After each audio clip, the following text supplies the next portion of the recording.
Welcome to the Jerry Ratcliffe Show podcast here on a beautiful Thursday afternoon. We're having a special podcast today. We've never tried this before with multiple guests, and looks like it's working out pretty well with maybe one exception. But we're here to honor Coach Terry Holland and what he meant to all of us and what he meant to this community and University of Virginia and the basketball program. And what we brought back some of his guys, some of his players and fellow coaches, and some guys are going to dance in and out of the program as we go through it this afternoon. But we're all here to share stories and memories of Coach Holland and what he meant to each one of us. And initially here to start things off, we have the Stokes brothers, Ricky and Bobby, dear to our hearts, and Coach Craig Littlepage, who coached with Terry a couple of times and succeeded him as athletic director at Virginia. Went on to, Craig, I think UVA won 16, I thought, what was it, 16 national titles during your time, I believe? Something like that, but who's counting? And some guy from Louisville, Kentucky, named Gates, he can't seem to find his camera for the podcast here, but we'll put up with that and just listen to what he has to say. I'm waiting for my payment first before I show my face. And that you're gonna be in the dark for a long time, brother. I understand. I said, are you getting paid, T-Gate? Yeah. Well, I'll bet you if Jimmy Miller was here, he wouldn't. But he's got the magic, right? He can make dollars appear out of nowhere. Well, yeah. Till it's a check time. Yeah, exactly. Let's go first to Bobby Stokes, because of all the guys here, Bobby was the first one of this group to have played for Terry. And Bobby, of course, is a successful doctor here in Charlottesville now, and has been for quite a long time. And Bobby, why don't you lead us off and just tell us a couple of your favorite stories about playing for Coach Holland. Is Bobby on? Oh, I thought Bobby was I thought, okay, he's not on. I'm going to lead off with Coach Littlepage. All right, let's do it. Coach Page. Okay, yeah, thank you, Jerry, and it's good to see so many good friends. Well, a lot has already been said and written about Coach Holland that people from a general public standpoint know. I mean, he was a gentleman. He was a phenomenal ambassador for the University of Virginia, a fantastic coach, a friend, colleague. For me, he was one of my biggest advocates throughout my career and so forth. But there was also another side of Terry. I don't know if the other guys will explore this with you as well, Jerry, but I think it's known pretty well that Terry Woods had a real good sense of humor. But I would liken it to a mischievous humor. And I always, when people ask me about Terry Holland, I would describe him as kind of like an Eddie Haskell. And for those people that are old enough to know, Eddie Haskell from the Leave It to Beaver show years ago was a very mischievous person. One of the what I think was a real funny story was Halloween Day, probably around 1990, 91, in that time frame. The team was out on the court practicing, and Terry had asked the assistant coaches at a certain time to bring the team into the locker room, and he wanted Anthony Oliver to lead the team in. So we get into the locker room area, the door was closed, and as Anthony went to open the door, and again, the team was going in to watch film as far as they knew. Anthony opened the door. Terry jumped out from behind the door in a gorilla suit. And Anthony Oliver, I don't think ever jumped as high as he did on that day at that particular time. And everybody just got the biggest laugh out of it. But that was the kind of person that Terry was. there was one other situation. I'm going to turn it over to some of the other guys because I could go on for days. There was a situation where we were in summer camp, and on a particular day during the week, Dan Bonner, I think, was having his birthday. Wally Walker might have been with us on that particular evening, but anyway, a couple of us, was the one night during the week that the counselors had off, and we went over to one of the local restaurants to have a bite to eat, and Pepsi, that sort of thing. Well, anyway, I get back to my house about 11:30 p.m. And as I opened the door, I had thought that I was in the wrong house because all of my furniture had been moved around. The bedroom stuff was down in the living room. The kitchen stuff was up in the bathroom. I mean, it was an absolute, and to this day, I'm not sure who did it, but I think that Lee Raker might have had something to do it. But it was one of those situations that Terry Holland's fingerprints were just all over that. I never did find out. It took me about a week before I got everything rearranged, but that was, Terry always kept things, at a very high level in terms of, wanting to be around him. He made things enjoyable, whether he was coaching, whether he was out socially or otherwise. Just a fantastic man that, was very unique in terms of everything that he did. And Paige, I think one time you shared this with me about Terry's being superstitious. About you one time trying to give yourself your own haircut, and you kind of messed it up. Yeah. We'll fast forward. Let somebody else talk, and I'll tell that story a little bit later. All right. Drew Kennedy, how you doing, brother? I'm good. How are you? I'm doing good. How about you? I know you don't go quite as far back as some of these other guys, but I don't. It feels like it though. What are some of your favorite memories of Coach Holland? Well, for me, let's just say, instead of sharing a favorite memory, I just kind of want to state what he meant to me as a young kid from Jamaica, and someone, unlike probably a lot of the guys who are going to be on the panel later on, that came up through the American system of scouting and recruiting. I was relatively unknown, went to junior college. And so for me, when I think of Coach Holland, it's opportunity. And in those opportunities, just opening doors to me. And in doing so, just, presented all these opportunities. I'm really not sure what I would do had he not offered me a scholarship. And, I'm so forever thankful. Growing up in Jamaica, one of the first, believe it or not, growing up dreaming of playing basketball, one of the first games I ever saw was the Ralph Sampson Patrick Ewing game, only because Patrick Ewing was Jamaican. And little did I know, a few years afterwards, after only starting to play a few years prior, that I would end up at the University of Virginia and be offered a scholarship. So opened so many doors, gave me an opportunity to play in one of the best conferences, get a world-class education, make lifelong friends, incredible teammates, coaches, a community that I'm still very, very close to. So the word opportunity, and for that, I'm so thankful for him. Oh, absolutely. And I'm sure a lot of people are so thankful for those kind of opportunities as well. And you were a junior college player, Drew, and back in those days, well, even today, Virginia hasn't really had a lot of JUCOs. So Yeah. How special was that?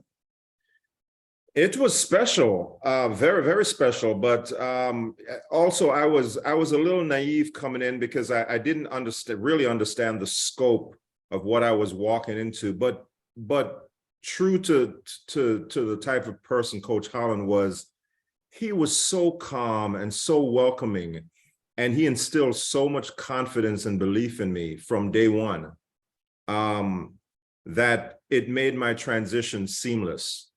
And he was someone who believed in me, not only on the floor, but off the court as well.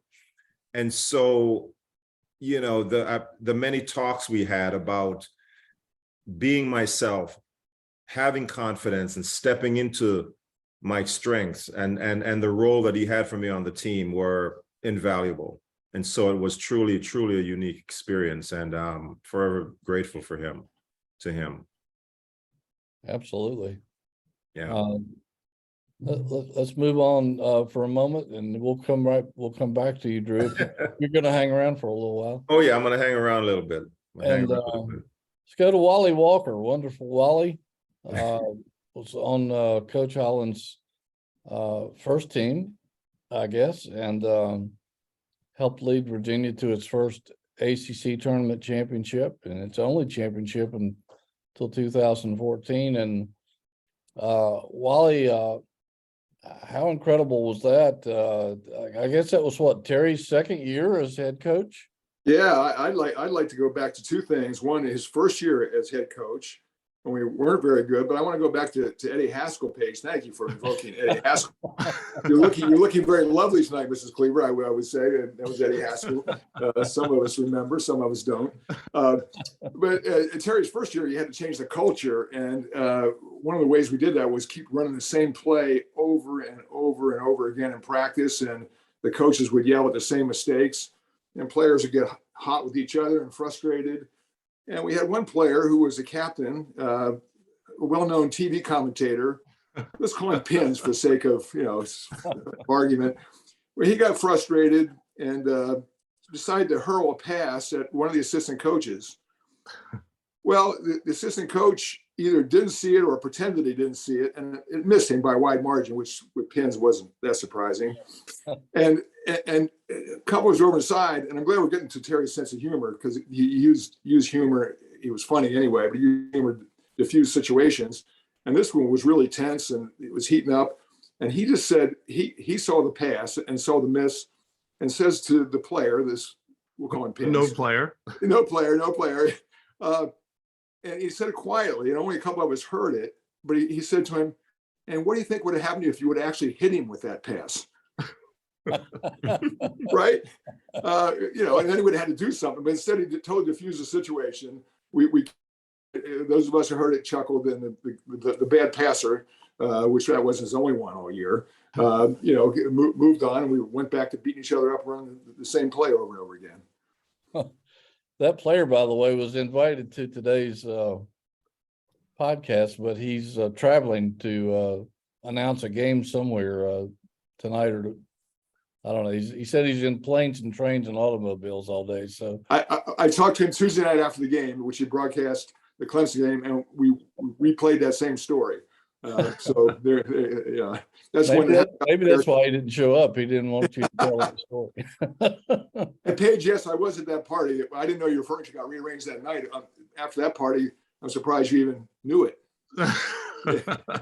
Well, my first instinct was, this isn't my house. What about that second season, Wally? How remarkable was that for a guy in his second season from a program that was, you guys were decent, but nobody imagined you guys winning the ACC tournament in his second year as a head coach. Yeah, we were decent. We got better throughout the season. We had basically a young team, except for Billy Langlow and myself. But what Coach Holland did was give us confidence. He made us believe, even going back to the year before, that we could win an ACC championship, even though we had a losing record that year. I've told this story a lot, but he said after we lost in the first round of the ACC championship in 1975, next year we're going to come back here and we're going to win this thing. We're looking around the locker room like, what are you talking? We finished the year with a losing record. We're out in the first round. But he planted the seed, and then he gave us confidence throughout that year that we could win it when no one else thought we could. Pretty amazing stuff, that's for sure. Jerry, could I interject a quick thought? And it's a little bit of a digression, but so you think about that team that won the ACC championship in 1976. That was the year after the NCAA tournament field expanded. Right. So had the tournament field not expanded, University of Virginia would have been the ACC representative to the NCAA tournament. Maryland, North Carolina, NC State, those teams would not have gone to the NCAA tournament, but for the fact that the tournament field had expanded 2 years prior to. Well, Maryland that year was ranked 8th in the country, and by virtue of us winning the tournament, eliminated them because North Carolina did go as one of the 32 teams that was invited. I'll tell one tournament story, which I don't think has gotten told very much, if at all. Sure. We are playing Maryland, and the tournament's in Landover, so it's just a few miles from their campus. We're playing in the semifinals, and we're playing well, and we've got a lead at halftime. And the locker rooms were situated in a way in the old Capitol Center. So our locker room was bordering on Maryland's locker room. And we're sitting around. Terry's giving us the halftime adjustments like you always do and getting us ready for the second half. And all of a sudden you could hear coming through the concrete walls screaming from the Maryland locker room. And Terry just holds up his hand because it was Lefty yelling at his whole coach and mentor yelling at the Maryland players like crazy. And Terry just goes, impromptu says, "I've been in that locker room. We're going to be fine. We're in good shape. Let's go get them the second half." That was the end of the adjustment time. Oh man, that's a great story. Maybe one of you guys can confirm this. I don't know. Somebody I think told me that if Terry was trying to make a point at halftime in the locker room where the team wasn't playing well, or he felt like it needed to refocus or something, that he would have a manager to go in before the half and put a crate of oranges in the middle of the room in a strategic place. And when everybody came in, Terry would walk in and kick that crate of oranges all over the room. Is there any truth to that? Anybody know? Ricky Stokes, maybe you could answer that one. I think you're muted, Ricky. I don't remember that. Oh, there you are. Okay. TJ, you remember that? Dan? I do not. Yeah, and maybe it was just a wives' tale of some kind. I do not either. So, Welcome, Dan Merrifield. We see you there. hey, Jerry, how you doing, sir? Great, good. Thank you for joining us. You're welcome. Dan, you played on that 1984 NCAA Final Four team when the year after Ralph was gone. A lot of people didn't give you guys much of a chance, certainly not of going to the Final Four, but of even having a successful season. How did Coach Holland navigate you guys through all that? I know there was a lot of outside noise and that sort of thing. How did Terry motivate you guys into having the campaign that you had? I think Ricky can test this. Was a tale of 3 seasons. We start off the season probably 11 or 12-0, I think. We start off gangbusters. Then we hit the ACC, and then we probably were about 500. We had an ACC tournament against Wake Forest, and I think we got blown out, got crushed. We weren't even quite sure we were going to make the NCAA tournament. And then the NCAA tournament came around, and we played an Iowa team, and we barely beat by a point. Then all of a sudden, Rick hits that big shot against Arkansas. And then we had a great game against Syracuse. And then obviously everyone knows about the Indiana game. It was a great run. But you know what? A testament to Coach Holland, he's consistent the whole time. I don't think he never wavered, whether you're going strong or you're having a bad time. He adapted to every situation and kept the team on the right track. And he tried different things too. So he knew how to coach, obviously. And I thought, one of the best things about him, he's probably one of the best tactician coaches I ever played for. He knew how to understand a team's defense and how to attack. He didn't play every game the same, and he was really a mastermind in there. And all of our practices attested to that too. So it was obviously he meant a lot to all of us, and it was pretty impressive playing for him. I was, very fortunate to be part of this team. You have a favorite story about Terry, Dan?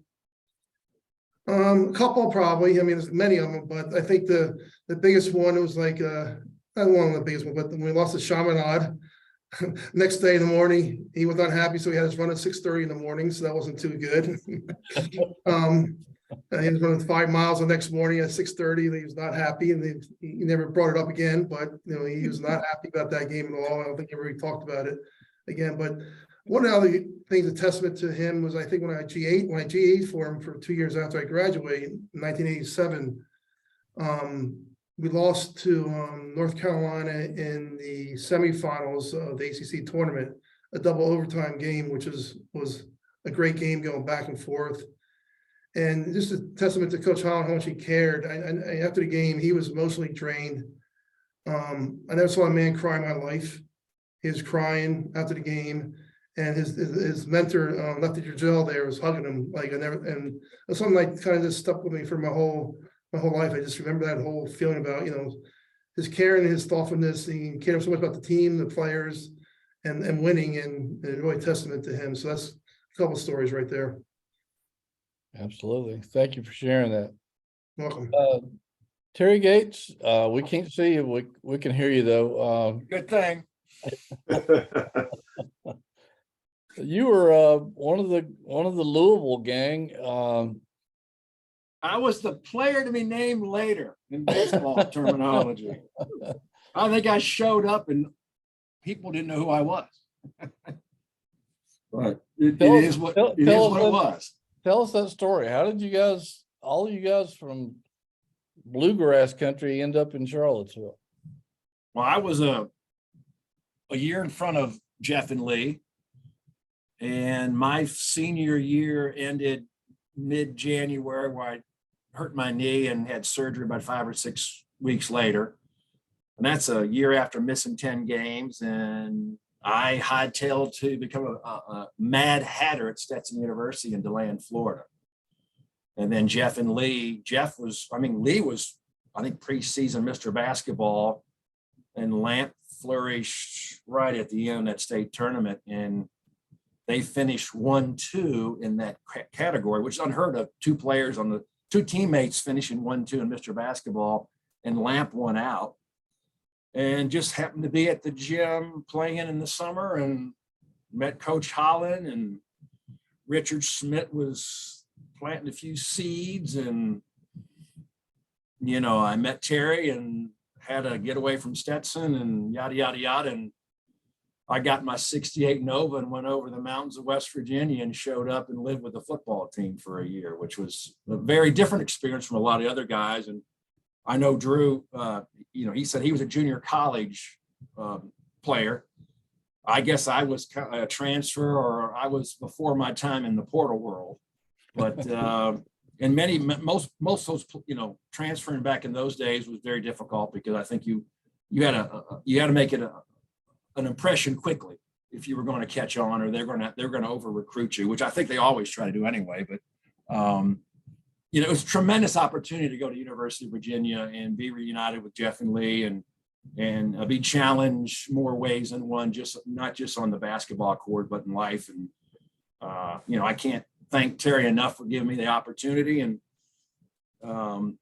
it was fun. It was a different perspective from what because I never lived with a basketball player, and so it was a little bit different. And I wouldn't show up at some of the events they have, and they would go, "Well, where were you?" I said, "Well, where was I supposed to be?" Because there wasn't cell phones and texts and all. You could call my house, but no one's gonna pick that phone up. So it was different, but I really appreciate the opportunity, and that's what it was. And showing up and having to start guarding Mark Ivoroni for half a practice, and then be elevated up to Steve Castellon. That was quite a rude awakening but it was a great preparation for the next 3 years to come. You have a favorite Terry story? Well, I had one that was repeated, and Paige will probably laugh at this, but I think I'd been there about 2 months, and the season hadn't started. And this was a conversation that Donnie Salyer, who was my 7th and 9th grade coach at Ballard, relayed to me years after. And Coach Holland asked Richard Schmidt one day in the office, just remind me one more time why we signed Gates. So, well, and Richard, well, he's a picker, he's a passer, he's he's an eater, So I'm sure, and Paige laughed at that, but I'm sure I tested that coaching staff in more ways than one, but Gates, that was a question that was asked in many coaches' meetings over the course of your 3 years, or was it? How many years was it? It seems like it was a lifetime. well, it was. I was a grad, the grad assistant, sat out a year. I was in Charlottesville 5 summers, no summer school. Just scraping by on my own, finding food and whatever, and living in a fraternity house in the attic. I mean, it was a way different lifestyle than it was now, and trying to gain weight. And thank God for John Gamble and Bill Dunn that I was always in the weight room, but they showed me a new way of doing it. And but Paige did laugh. I remember one time, I got to tell this Paige story real quick. Uh-oh. We're at the Aberdeen barn, and Coach, I guess Terry never went to the pregame meals, did he? Not at home. Yeah. See, Yep. and you were doing it. Yep. And Coach Jones had a habit of not liking to eat food because it would come back up. And I was getting his other filet, and I'm getting another fruit cup. And you're up there changing the plays even before the game. These coaches changed the plays in pregame without even going over them. They were always thinking.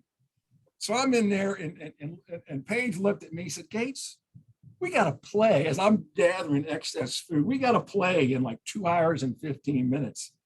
And I looked, everyone looked at me and said, well, Coach, I don't play for 2 hours and 30 minutes. So I just kept on, and you just shook your head, and I said, okay, I just kept on eating. That sounds like Terry Gates. The fact I got in, that was all fun, and I enjoyed my teammates tremendously, and it was, a lot of fun. And like I said, the coaches, they change things all the time. They're always thinking. And, in the old days in high school, it's run play A, B, or C. Well, we're on G before the first game, probably, because they're thinking.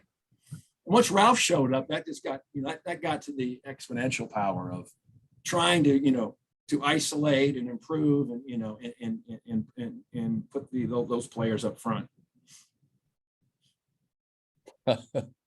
That's pretty cool stuff.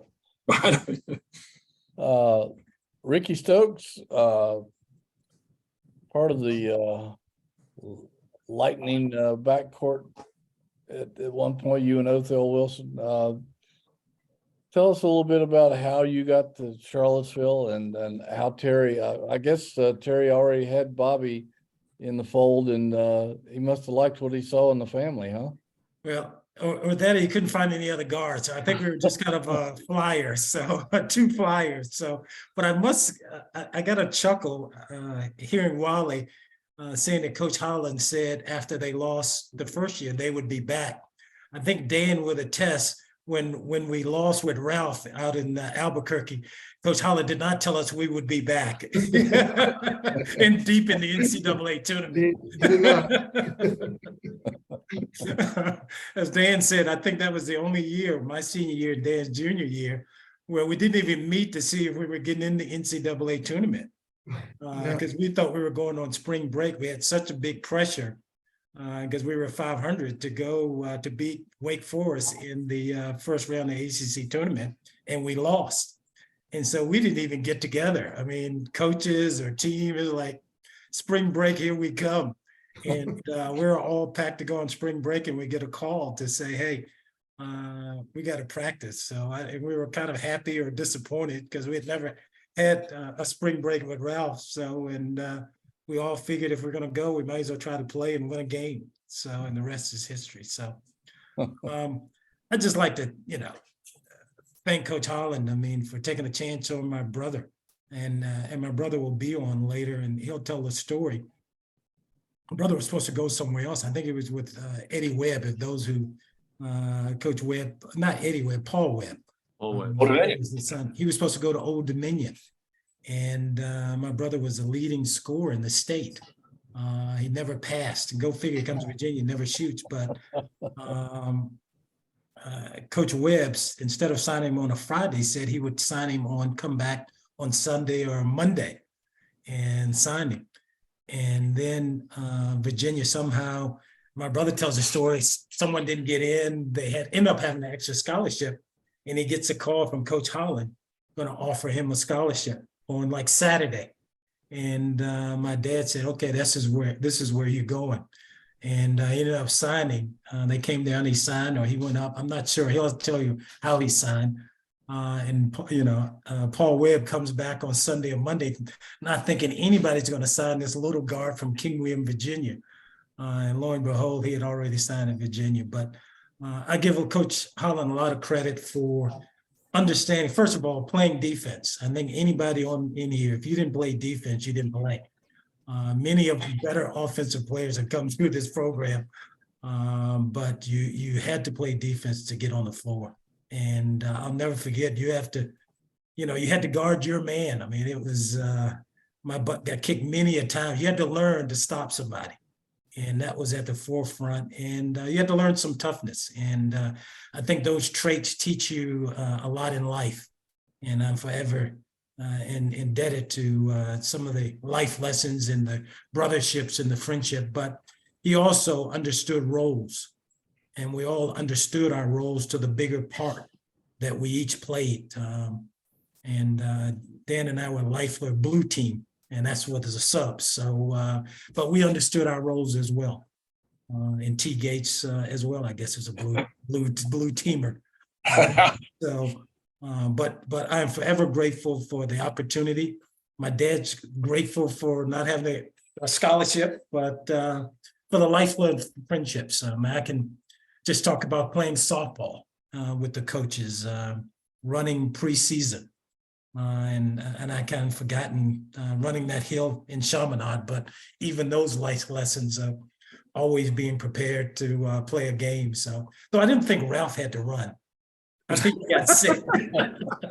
Now that I remember, He was always hurt. Ralph was sick when we went to Tokyo, and he played the game, and I think he got sick that morning. We had to run the mountain. So we'll have to find out from Ralph when he comes over here, but I'm not quite sure the big fella had to run that big mountain. So I thought that was a joke at first, but then the manager said, no, that's not a joke. You have 10 minutes to come down with your shoes.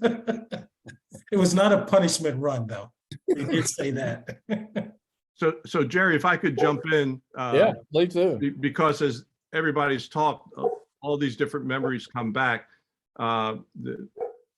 Drew mentioned opportunity, and certainly I was the beneficiary of an opportunity on 2 occasions because he hired me twice to be on his staff here at the University of Virginia. But also, I think that Terry was somebody that truly trusted his players. And unlike some programs, particularly at that time, where the players were protected from the media, protected from alums and people in the community and so forth, Terry's approach was always about developing the guys on the team so that they would be prepared once they left the University of Virginia to be a success in whatever endeavor it was that they chose. And I think that the guys on the call are an example of that, and the ones that may join in the future will also attest to that. I mean, it was always something that the players were enabled to be able to go out and do things. And even during the seasons, if it was something that a player had to do academically, that was going to take a priority. And I give Terry the biggest compliments in terms of his building of teams, understanding personalities, and as some of the guys have already said, making sure that people were put in the best position to be successful, not only successful from an individual standpoint, to be successful as well in terms of how they contributed to the team. Now, you asked about the haircut story. I'll tell this. It'll take me 1 minute to tell the story. Oh, yeah, please. This is the 1990 season. I'm back with the program as an assistant coach, and we're getting ready to play a game at NC State on a Sunday afternoon. And I had packed my bags at home. I'm rushing out to to be on time for practice, which you're going to have a 2 p.m. practice on that Saturday afternoon. I looked in the mirror and said, boy, I got to cut my hair. So I had my hair clippers and I'm rushing because I know I got to be on time for practice. And as I'm cutting my hair, I get to the back, the clippers slip. And I look at it in the mirror and there's this big gash in the back of my head. So, oh my gosh. So I try to cut around it and make it look presentable and so forth. I had no idea what it looked like. So anyway, go to practice and the guys on the team are just busting my chops about this gash that's in the back of my head.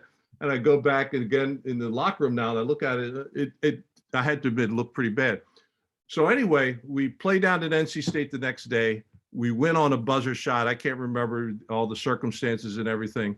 But again, due to Terry's superstitious nature, I had to, for the remainder of the season, put the gash in the back of my head for every game.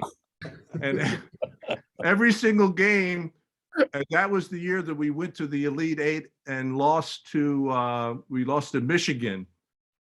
Every game I had that gash. And so a buddy of mine up in Philly said, well, Paige, I saw the game you guys played Oklahoma.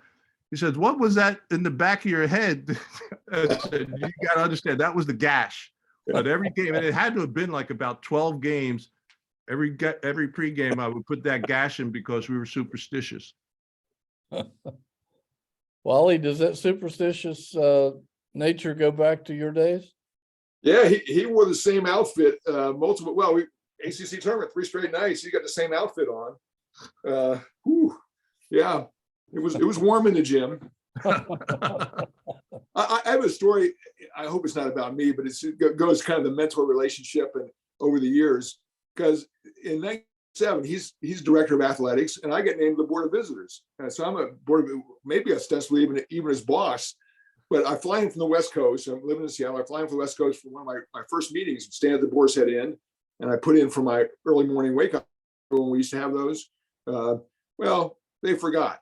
So might have been my first meeting as a member of the Board of Visitors, and my phone rings in my hotel room. It is the AD, Terry Holland, saying, "Hey man, here's a meeting this morning. Where are you?" Oh my. Well, I'm sure he was thinking, never said this because, of course, he was a gentleman. That's been stated often. He's like, really? The guy's on the board of visitors. He's in his 40s, and I'm still calling him in the morning to get him out of bed.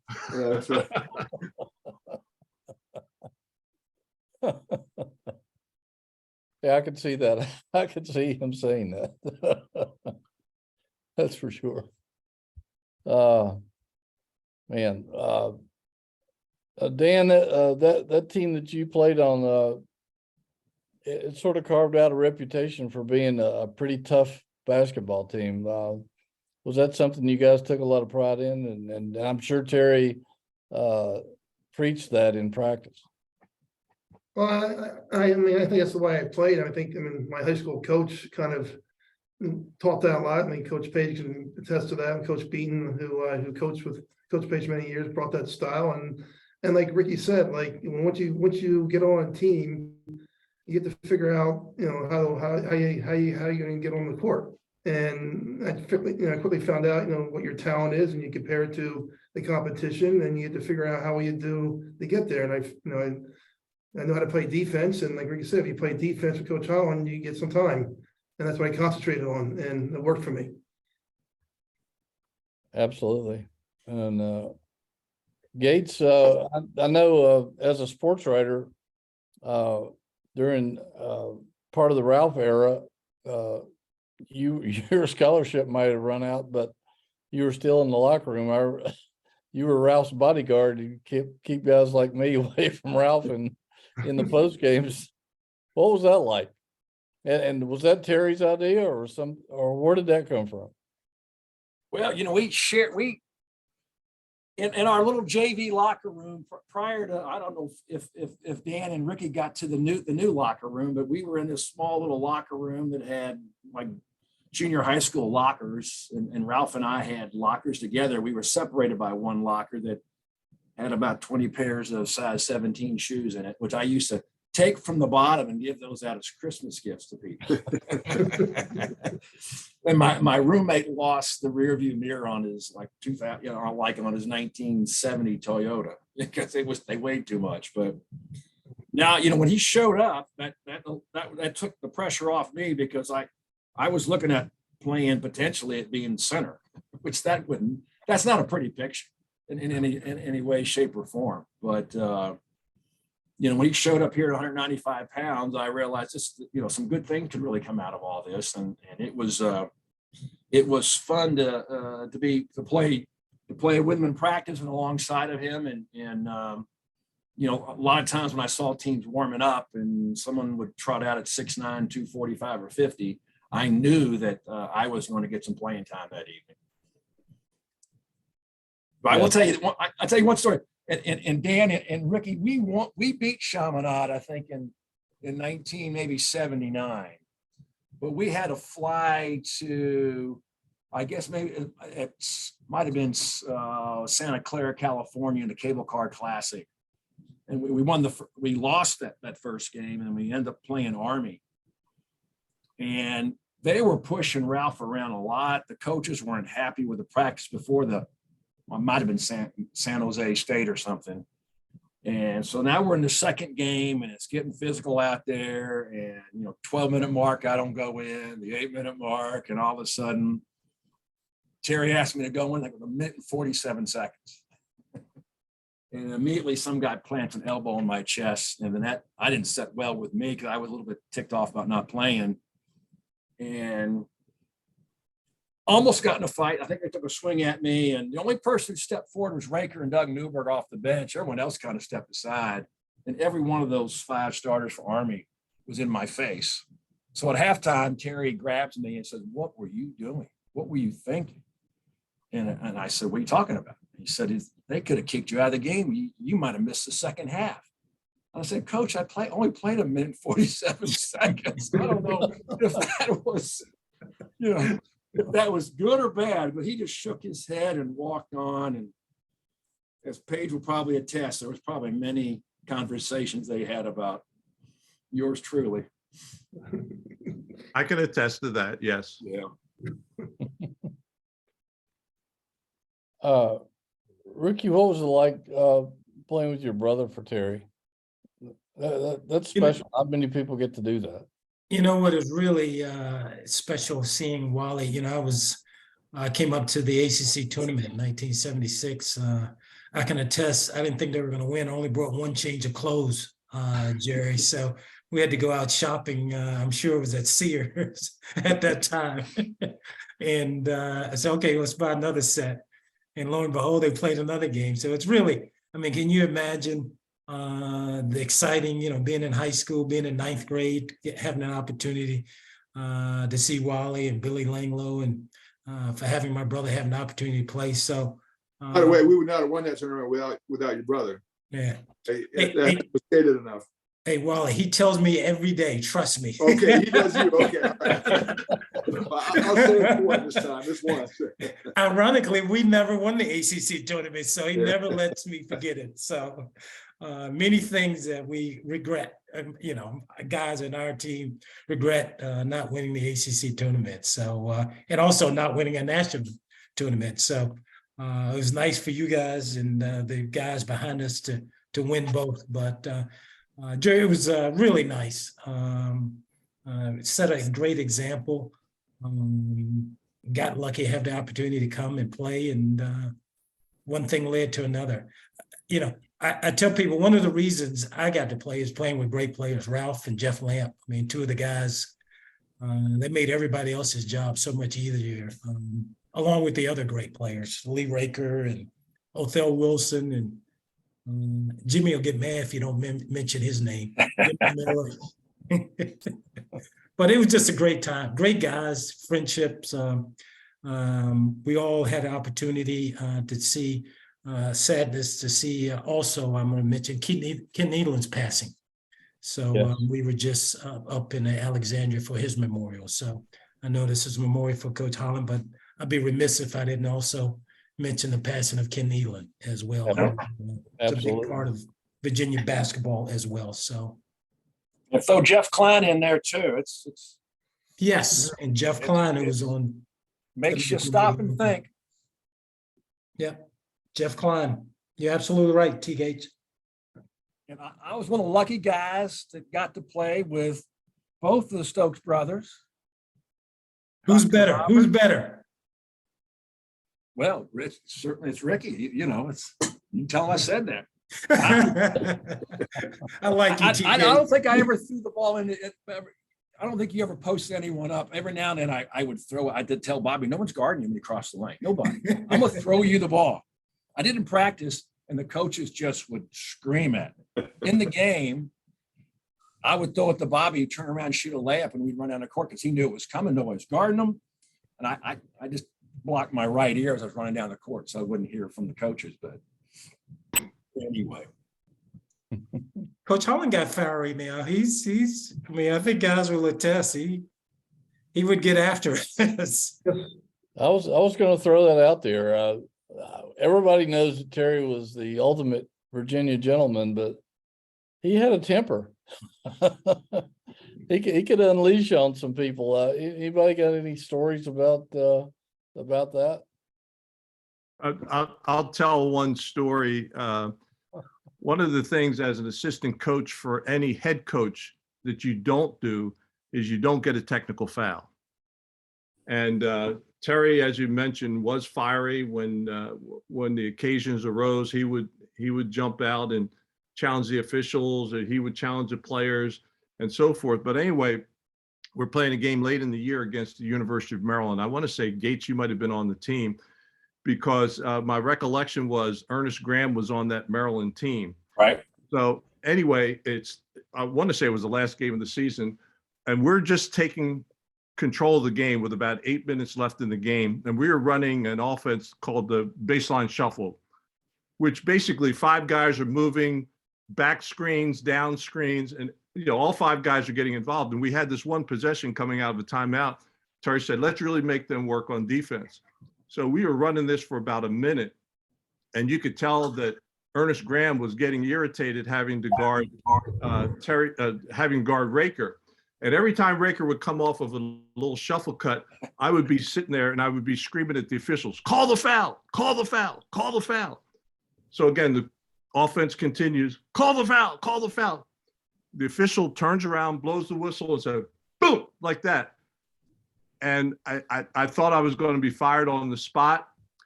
As it turned out, Maryland missed the free throw. They didn't score on that possession. We end up winning the game. And I have no idea what I'm going to say to Terry or what he's going to say to me when we get to the locker room. Well, Terry stays out on the court to do the interviews. He has a couple of players. I go to the locker room, but I don't go inside yet because I want to make sure I can talk to Terry beforehand. So Gene Cardigan, the AD at the time, and I are standing there. And I was getting ready to say something to Gene because I knew that he would have an opinion about it.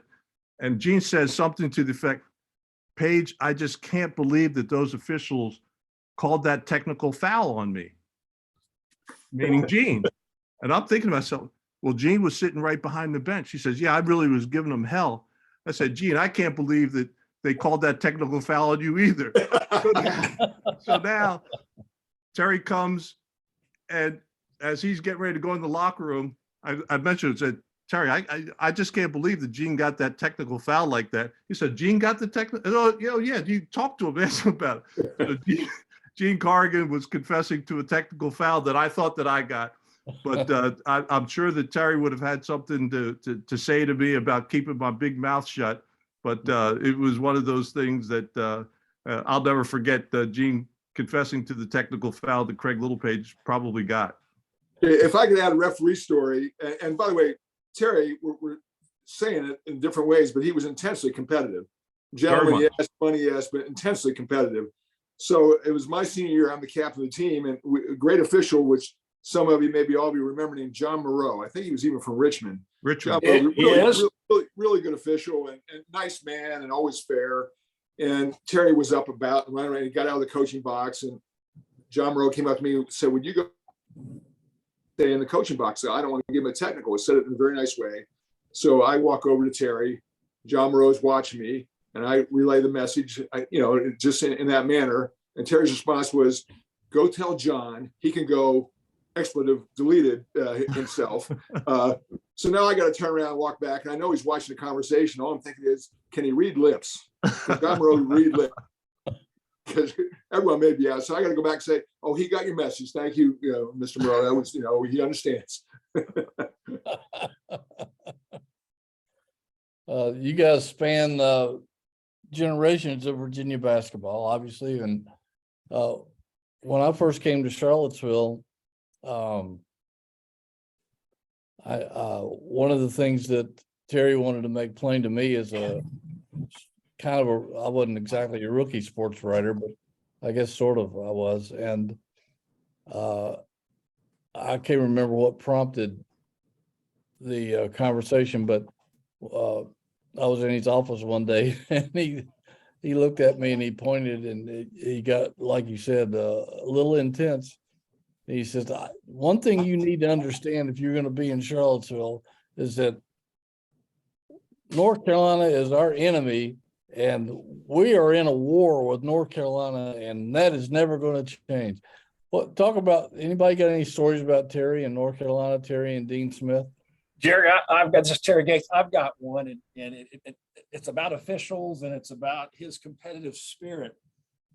If I wasn't starting, the best seat on the bench, away game would have been with Sue Halstead, who's a trainer, or Right. Joe Geek. So since we're playing Carolina at home, it's Joe Geek. And I would always go in and get my knees ice and cold, all that stuff. I was in the locker room for probably more time than I was shooting before a game. And so are the officials. And Joe was training, he's taping their ankles. They come back in, get it retaped. So he knows the officials, Joe Geek, on a first name basis. So we worked all week on a matchup zone. And we had a really good team, but we're changing it. These coaches are always changing stuff. So we're a matchup zone. And as soon as one call that Joe Geek doesn't like, he just lets into this official. He's probably spent a half hour on in the training room. Well, we're down 14-2 in this matchup zone. And Joe Geek tells this official to get the blank out of their eyes. And you've all probably heard this story before. I just started laughing at the wrong time when Holland was steaming down, telling Gates go in, and he sees me laughing. And we're down 14-2. I'd never seen that look before. And I jumped up and went to the scores table, not knowing who in the hell I was going in for. But I knew I needed to get away from him. And it was, that's the way it was. And Carolina certainly was a point of emphasis over the years, to say the least. Yeah, that's some of my greatest memories of some of the Virginia, North Carolina battles for sure. Let's welcome in now Dr. Bobby Stokes, one of the Stokes brothers. How you doing, Bobby? I'm doing good. We only need one Stokes, so I'm leaving. Oh. I'm going to pass the ball to him. So thanks again. Can you put some powder on the top of that thing? Thanks for letting me share some stories. Yeah, you get a chance to rag on Ricky a little bit since he was ragging on you and telling all kinds of stuff. So now you can get your revenge, Bobby. I don't know about that, but I'm just kidding. He was talking about how Terry Holland came to sign you. You were the leading scorer in the state of Virginia, and apparently headed to Old Dominion, right? And here comes Terry Holland. How did that happen? well, actually, I was headed to Randolph-Macon. Randolph-Macon, wow. Yeah, with Coach Webb, who I had gone to camps with many summers, and it was close to King William. And so actually I had told him that I was gonna sign with Randolph-Macon. And then later on that week, and then Coach Holland called and invited me, well, the office called and invited me up to Charlottesville. So I called Coach Webb and I said that they had given me a call. They want me to come up here for a weekend. And he said, by all means, go. And I said, well, I'll be back on Monday and I'll come sign the papers in next week. And so I came to Charlottesville for that weekend. And it was, I guess, Mr. Ohio or somebody for guard from Ohio and myself. They brought us in for the same weekend. I never saw him but one time. And then that afternoon, the Sunday afternoon, I go back into the office and we're sitting there talking. And Coach Holland said that he had one scholarship left. Actually, he told me that when we first came in that weekend. And then at the end, he says, you know, we got one scholarship left. And I said, well, might as well, I was thinking I might as well pack my bags and go head home. And then he looked at me and he said, we'd like you to be a Cavalier. And I'd say, I thought about it for a while and didn't know what to say, kind of flabbergasted. And my dad actually spoke up for me and said, yeah, you're going to go. And so I said, but I'd already given my word to Coach Webb. And he said, nope, you're going to go here. So I came back, told Coach Holland I'd be honored to play. And he said, I couldn't promise you anything. You work hard, you can play. We got a lot of guards already. And that was my whole thing, is they got looking around, and they had Billy Langlow, and you had Tommy Briscoe, who was right before me, and you had David Kester. So they had a full contingent of guards. And then they had the wonderful Wally, so who wasn't a guard, but he was Mr. Everything. And so I told him, yes, I'll come. And my dad said, you know, you'll never know how good you'll be unless you play against some better people. And so I said I'd come. And I had to, going home, I was thinking, how in the world I'm going to tell Coach Webb. And so I said, well, I'll give him a call tomorrow and I'll tell him later on that night. Well, by the time I got home, which was probably 6 o'clock, I told Coach Holland I was going to play for him at 4, got in the car, got home at 6, and was on the 6 o'clock news. And Coach Webb actually saw it at the 6 o'clock news. So he called me and he congratulated me, and it all worked out, because actually Coach Webb told me he was getting ready to go to ODU anyway. And he wanted me to think about going to ODU instead of Randolph-Macon, but he told me that I made a wise decision. I'd say you did. It was, yeah, it all worked out. I mean, the only thing was, yeah, he never promised that I'd play. He just said, you know, everybody's going to have a good playing field, and the best man's going to play. And so, you know, I was blessed enough to play my first year. You know, I was the first guard off the bench, so I guess I impressed him a little bit. Actually, he never saw me play until the All-Star game in Virginia. He actually sent Jim Hobgood to see me. Wow. And Jim Hobgood, I guess, was a little bit impressed and kept after him, along with my high school basketball coach and my principal and assistant principal, all kept calling the basketball office and telling them that I wanted to come to UVA, which I didn't know. But they kept after him until he sent Jim Hobgood down there. And then Jim saw me, and then Jim kept pushing for me, and the rest was history. Terry was a pretty good recruiter. I mean, gosh, you know, I look at all the talent he hauled in over his almost 20-year career, but man, he found guys all over the place. Drew, you still there? I don't know if Drew's still there. Drew Kennedy, you still there? He must have gone. I was going to ask him how he found Drew at a junior college, but Wally was on a little bit ago, Bobby, and we were talking about the 76 tournament, and he said, we wouldn't have won that tournament without Bobby Stokes. What was it like being part of that team? It was very unreal. You know, I came from King William. We had 500 kids in grades 8 through 12. So you can imagine what that was like, going into an atmosphere of the Cap Center, playing basketball in that big arena.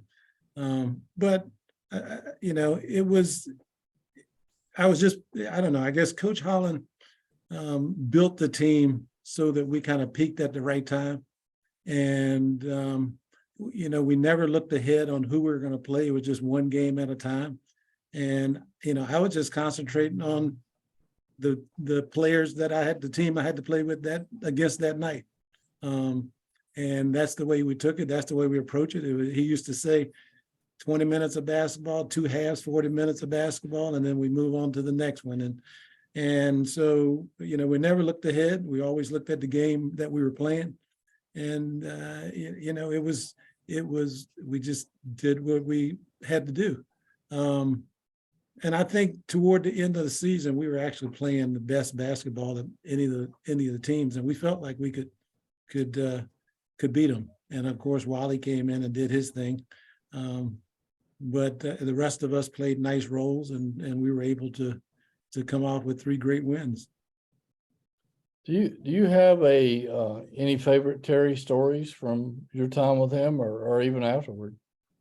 Any great stories? I don't know if I necessarily have any stories, except, he was just kind of I would say he's kind of a gentleman, a gentle giant, so to speak. He had his parts where he was pretty strict and pretty, but he treated us as guys. He gave us a lot of responsibility. He allowed us to grow.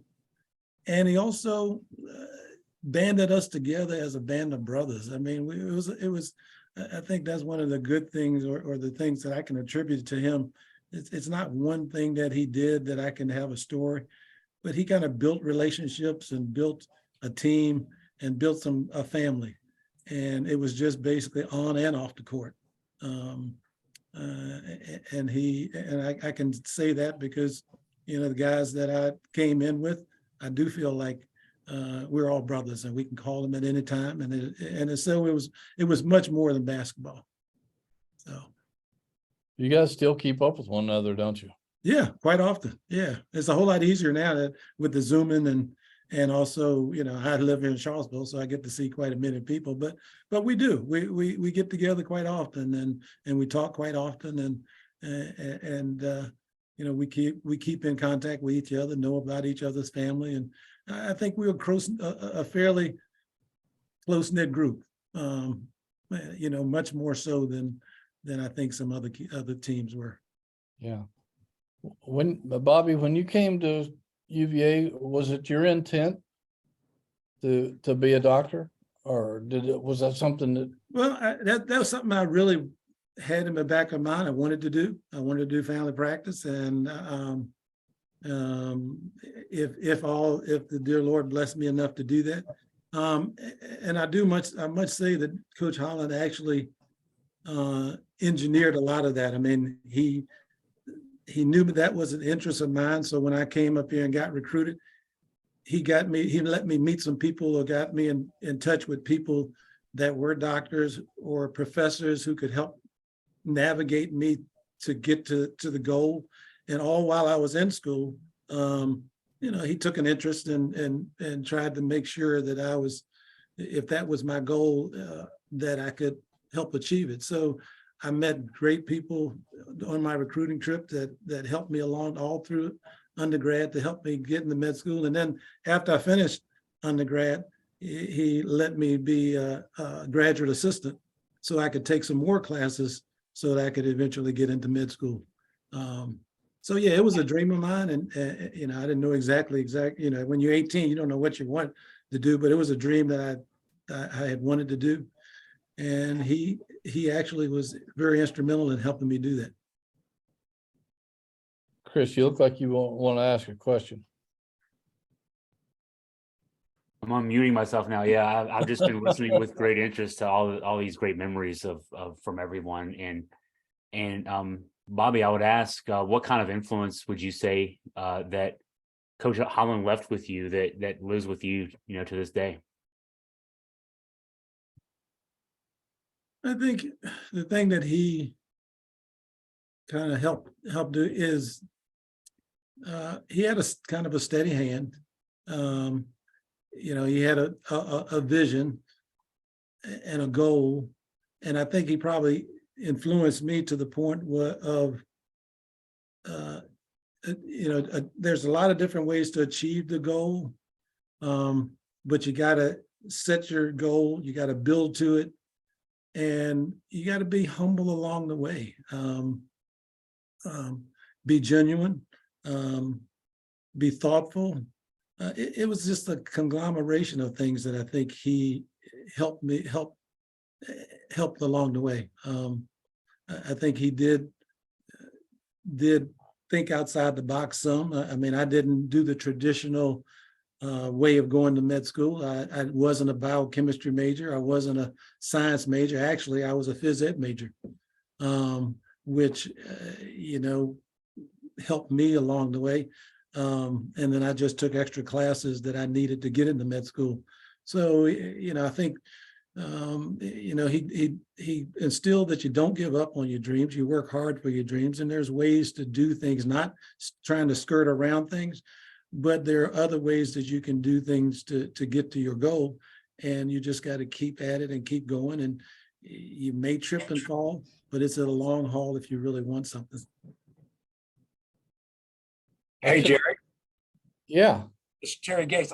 If I could follow up on what the second Dr.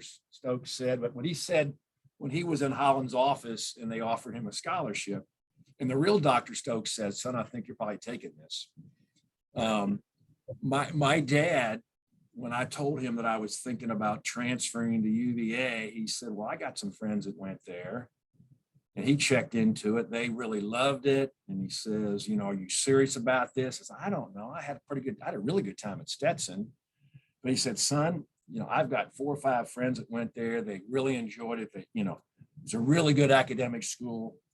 I think you should go there." He goes, "Are they offering you a scholarship?" I said, "Oh, I think so." He said, "Well, even if they don't, if you can get in, they just feed you for the next 3 or 4 years. That'd be good enough." Because he was that, gung-ho about UVA and the academic institution. And I will say one thing, Coach Holland made our families feel very, very comfortable and appreciative when they were in town for the games. And my dad had a ball, and he was the eatingest, most, I shouldn't say this, drinkingest, most man I ever knew. That's saying something. He had a really good time. But the fact that he encouraged Bobby to go to med school, Mike Owens, I had a professor in the Commerce School, a management professor, who was at UCLA before he transferred in.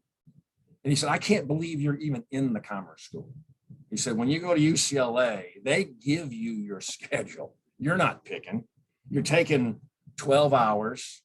You're going 5 years, and nothing is going to get in the way of your practice and your sleep and everything else." So the very fact that Terry and Holland embraced the academic attributes of UVA, encouraged us to, participate in all that, says a lot, where I bet you there are other schools that were just trying to keep their kids eligible and make it take the easiest path. And I don't think any of us took the easiest path while we were up in Charlottesville. No, we actually couldn't, because they kept making sure our grades were, And the progress to graduation and all that stuff. I know. I was like, every semester he got the grades, and even before we got the grades, he got them, and so he was actually on top of things more so than we thought. And that was, I'm sure was a recruiting disadvantage for, half the players out there, but he wasn't recruiting that half most of the time. He was looking for kids that really wanted to be at UVA and had a reason to be there. But then, of course, his family, Ann and the girls, it's, it was just a very nice, it was just, like I said, a great opportunity that was afforded me and a lot of us. So very much appreciative. yeah, no question. He valued academics, and there's no question about that. I wanted to run this by out. There's not many guys left on the panel, but some guys had to go. But Al McGuire once told me that he had never seen any basketball team substitute offensive, defensive the way that Terry Holland did. Until he saw Terry Holland and Virginia do it. Do we know if Terry invented that, or? I think he just used the talent that he had. He looked down the bench and I think, and I don't think if he invented it, he just kind of, when we played, they had 4 corners against Carolina. So I guess he looked down the bench and go, who in the world could stay with them? So yes, he pointed at these guys, you getting out there on the floor. I don't know. Yeah. And then he had some guys who were, everybody had a role with Coach Holland. I think he developed players and developed roles, and And he just kind of used you the way it benefited the basketball team. Yeah, there's no question. He really knew how to handle his personnel. There's no question about it. Yeah. What was it like playing with your brother, Bobby, and how much influence did you have on that? We didn't play together. I mean, you talking about in college? Yeah, I thought you played one No, year. no, I graduated in 79 and he came in 81. Okay, he So came he in. came, yeah, so no, we didn't play together. I got to play with both of them. Yeah, That's right, you did, yeah. yeah. And so we were just different players and Ricky was nice and fast and he also had Ralph and Gates and all of them. Unfortunately, I was a little fast too, but I didn't have a lot of guys who could run with me. So a lot of times I was down there by myself. So what do you do? I could pass the ball to Wally though. That's all I could do. And Jeff Lamp in the end. So, but anyway, I got to run to a meeting. So.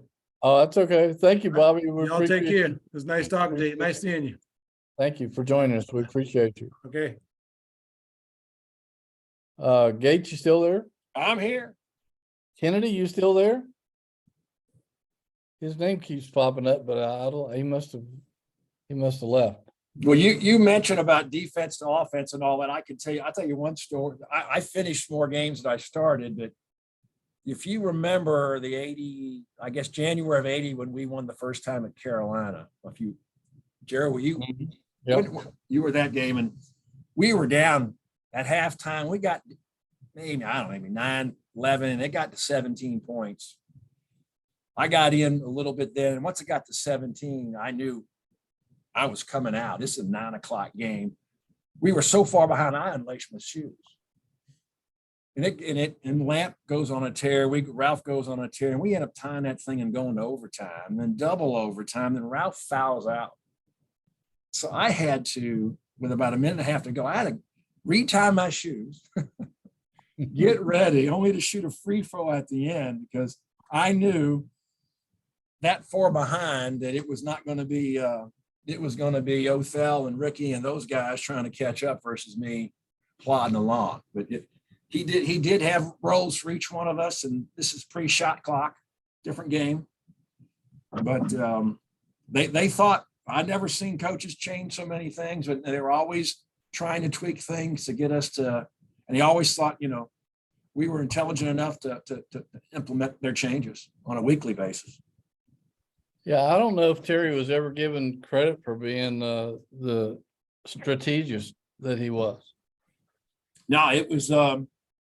If you would saw, and I wish Coach Page was here because the huddles, during these timeouts, you would have Richard Schmidt marking, you'd have Coach Page, and you'd have Holland. And then when Larinaga replaced Richard Schmidt, they're all telling you stuff on that whiteboard. They would draw up. It would be the third play they would draw up that we'd run. And I'd always go to Coach Jones, says, look, I just passed the ball to you, set a pick for Lamp, set a pick for Ralph, get out of the way. And that's what the plays were. But he let his assistant coaches coach. And you don't see that much anymore. Most of them stand in the background. They may take a player out individually and talk to him. But when in the huddle, it's just one voice. And he allowed, Dave Oldham, Jim Larinaga, Coach Page, Richard Schmidt, he allowed them to voice their opinions and contribution. You just didn't see that from other coaches. One thing I appreciated about Terry too, and I'm sure it helped his assistant coaches. Terry would have his press conference after games were over, and he would usually head to the locker room, but he would send out his assistants. And if we wanted to talk to Larinaga or Dave Odom or Jeff Jones or Tom Perrin, we were allowed to talk to them for as long as we wanted to after a game. And I can't tell you all the incredible information that we gathered from talking to those guys after games that normally you would never get an opportunity like that to find out just specifics about strategy and things that happen in the game and why did this happen? Why did that happen? And I'm sure it helped those guys develop as coaches too, because they all end up becoming head coaches and Yeah. great Well, way yeah. of dealing with media.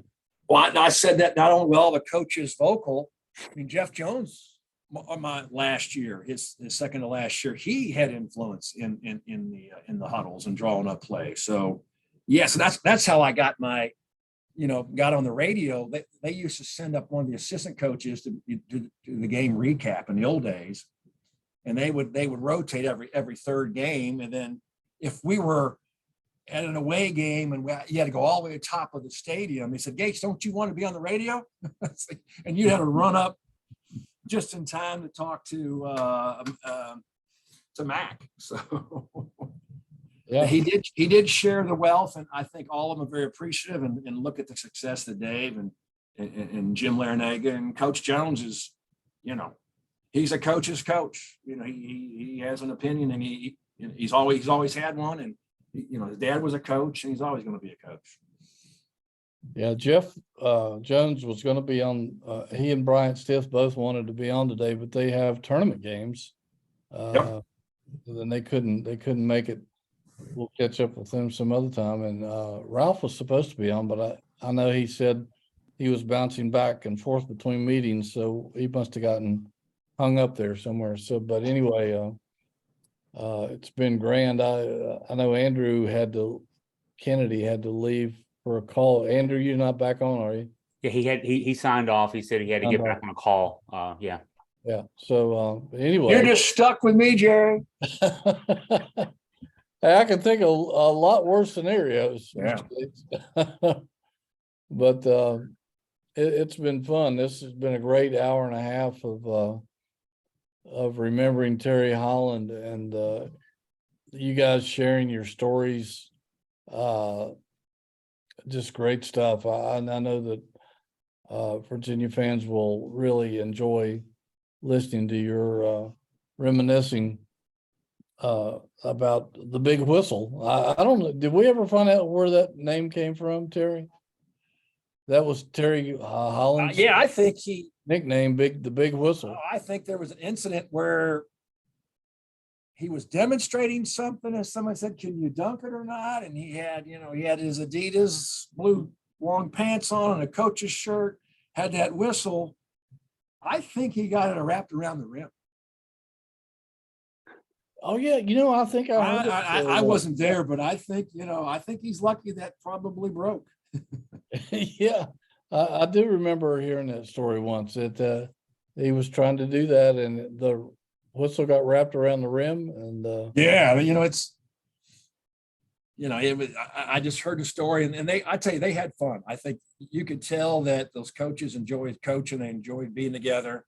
I think they could turn it on and off better than most. They had lives outside of basketball, families, etc., and they encourage us to do the same. So it was very refreshing to, not being told what to take as far as majors, where to be all the time. I was in a fraternity, which probably was unheard of, and you couldn't do it now, but at that time you could. It did eat up a lot of time, but I was a deek. But the fact that they had trusted us, they encouraged us, and it way different from it is now, where where you got access 24/7 to food, probably the weight room to shoot. They got the academic center over there, JPJ. It's just different situation than it was. I hate to say close. It's closer to 40 than 50, but I don't know how many years ago it was. yeah, the world of college basketball has certainly changed and continued. Yeah, who knows where it's going?